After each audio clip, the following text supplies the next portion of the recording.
Assalamualaikum warahmatullahi wabarakatuh. Insan pendidikan dimanapun berada. Kembali lagi dengan saya Afnur Aini dalam Education Podcast. Pendidikan menurut Ki Hajar Dewantara adalah tuntutan bagi setiap insan manusia. Untuk itu, topik obrolan pada kali ini adalah tentang kurikulum merdeka dan pendidikan karakter. Dan saat ini saya sedang bersama narasumber kita, Mbak Tri Agustin. Baik Mbak Tri, bagaimana kabarnya? Alhamdulillah, kabar baik. Bagaimana dengan Mbak Tri sendiri kabarnya? Alhamdulillah, kabar baik juga. Akhir-akhir ini sedang sibuk apa nih Mbak Tri? Saya sih sibuk kuliah aja. Kan udah mulai kembali kuliah ya setelah libur lebaran kemarin. Berarti udah mulai banyak tugas juga nih kayaknya. Ya, bisa dilihat dari rumah saya. Oke, baiklah. Nah, sebelum kita memulai topik obrolan kita lebih jauh lagi, saya ingin mengetahui nih pendapat Mbak Tri. Menurut Mbak Tri, seberapa penting pendidikan karakter bagi seorang siswa? Seberapa penting pendidikan karakter bagi seorang siswa? Kalau ditanya seberapa penting pendidikan karakter, maka jawabannya sangat penting ya. Bisa dilihat dari berbagai sisi. Alasannya yang pertama itu ada bagaimana peran siswa sebagai individu dalam masyarakat.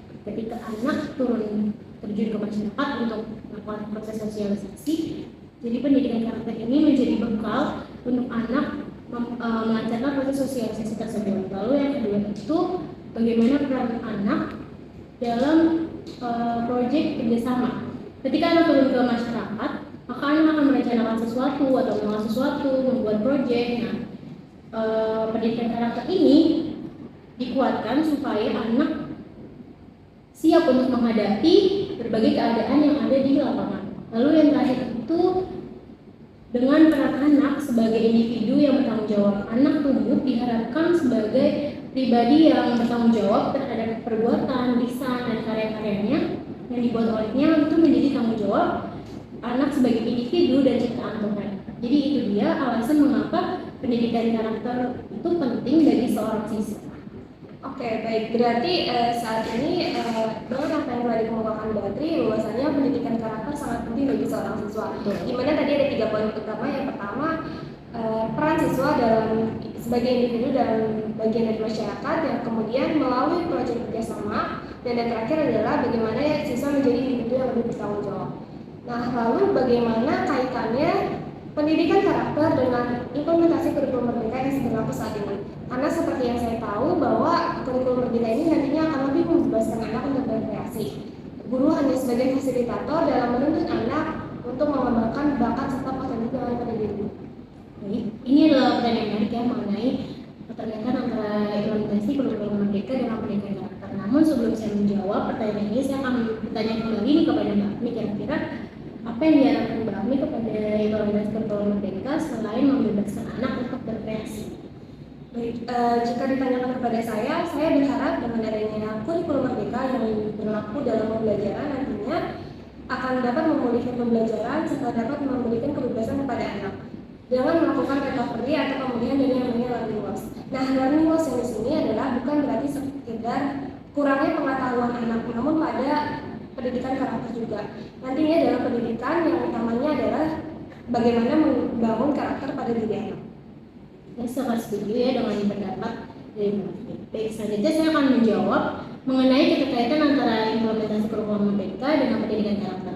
Jadi implementasi kurikulum merdeka ini bisa dikatakan sebagai jembatan untuk mengembangkan karakter dari seorang siswa. Yang salah satu ciri implementasi kurikulum merdeka yang kita tahu itu adalah pembelajaran proyek. Nah, proyek ini adalah suatu kegiatan yang dilaksanakan untuk mengembangkan soft atau hard skill serta karakteristik dari seorang siswa. Pembelajaran proyek yang kita tahu itu adalah pembelajaran yang menggunakan proyek atau kegiatan sebagai medianya. Nah, medianya ini yang nantinya akan mendukung siswa untuk berpikir kritis, berkolaborasi dengan teman-teman untuk menghasilkan suatu proyek atau hasil dari suatu pembelajaran. Jadi itulah keterkaitan antara implementasi kurikulum merdeka dengan pendidikan karakter. Nah, salah satu contoh nyatanya untuk implementasi kurikulum merdeka dengan pendidikan karakter itu ada di pengajaran profil Pancasila. Oke, baik. Berarti sangat jelas kaitannya adalah antara pendidikan karakter dengan kurikulum merdeka tadi. Lalu nantinya kan pendidikan karakter ini akan dituangkan dengan pembelajaran yang berbasis project. Nah, ini seperti apa sih Mbak pembelajaran dari rumah itu?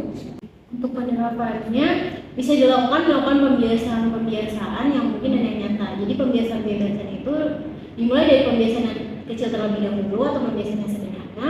Lalu jika pembiasaan tersebut dilakukan secara berulang kali, maka pembiasaan tersebut akan berubah menjadi suatu kebiasaan. Contoh penerapan kalimat yang sering kita lihat atau sering kita terapkan itu seperti memberi salam kepada bapak atau ibu guru sebelum masuk ke kelas, lalu menyanyikan lagu Indonesia Raya, dan melakukan pembiasaan membuang sampah pada tempatnya, lalu melakukan ibadah, dan masih banyak kegiatan lain. Bagi sebagai contoh penerapan tadi.